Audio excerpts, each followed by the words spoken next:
I think it's going to be an evolution of SMS.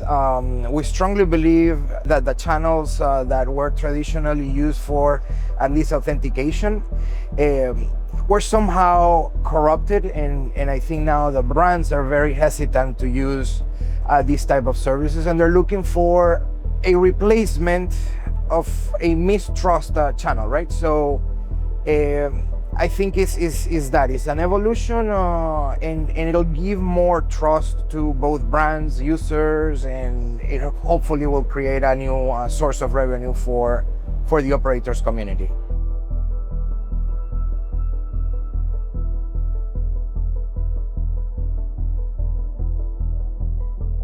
I think it means a more secure environment where the communications are going to be more constant, more efficient. And I also think that will represent less friction, or a frictionless environment for both subscribers and brands.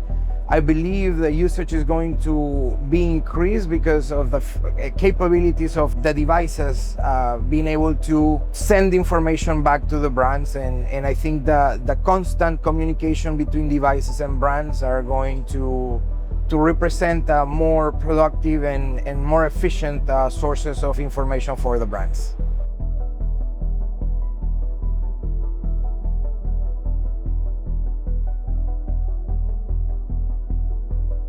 Well, we're all talking about AI now, right?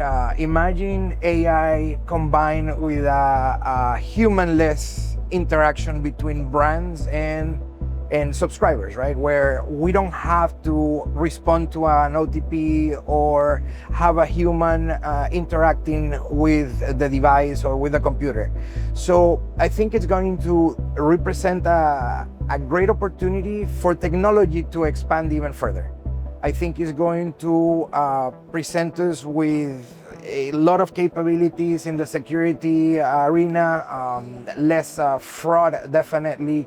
If you look at the banking industry, for example, being able to control flow of finance transactions without having to involve a human being, I think that's just going to be exponentially much better than what it is today. So I think the future is hard to tell where it's going to take us. 3 years ago, AI was, an idea. It was, and now it is where it is today. So I think the combination of AI and these network APIs is going to provide us with a lot of opportunities in the coming future.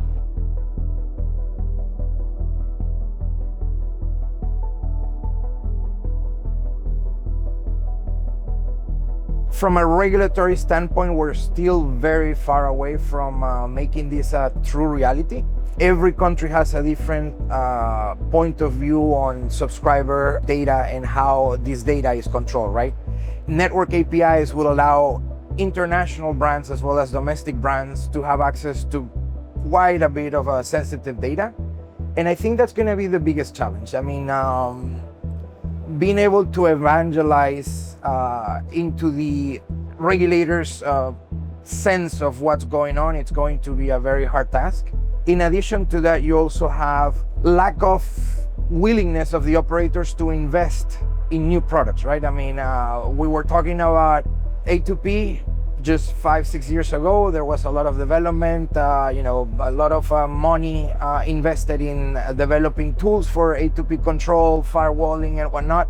And now we're coming to an industry that is traditionally not fast, right? They take their time to evolve. So I think it's going to be challenging as well to have the right teams commit to this new product. We've been able to have a couple of success stories, especially on version 1 of what's called Camara NV1, right? But I think where really is going to take a big jump is going to be, for at least in the international side of things, is going to be on Camara version 2. So hopefully we'll be able to evangelize, hopefully we'll be able to convince the regulators, and hopefully we'll be able to make this a successful product.